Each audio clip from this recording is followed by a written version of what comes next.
Patuloy niyo pong pagpalain siya, ingatan siya, bigyan siya ng lakas ng katawan sa araw-araw kasama ng kanyang mga mahal sa buhay.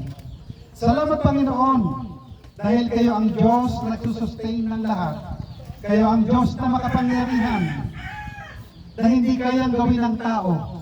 Kaya sa pagkakataong ito, we declare blessing para sa aming kaibigan ito, kapatid na ito, sa aming attorney, sa aming judge.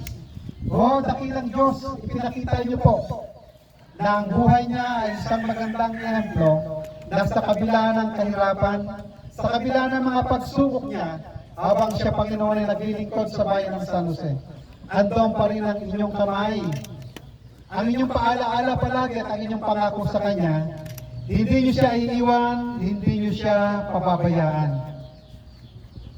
Panginoong Diyos, patuloy niyo po siyang kaawaan habang ibang bagay ang Kanyang tatahakin. At sa pagkakataon ito, nagagalak po ang bawat isa sa amin sa Kanyang celebration. At patuloy na maghahari po sa Kanya ang inyong pong kapangyarihan. Pagpalain niyo po ang bawat isa sa amin na nakikiisa sa Kanyang pagdiriwang.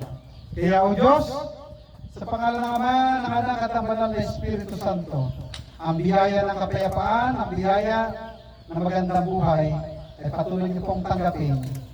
Ang lahat po ay magsabi ng Amen. Amen. Thank you.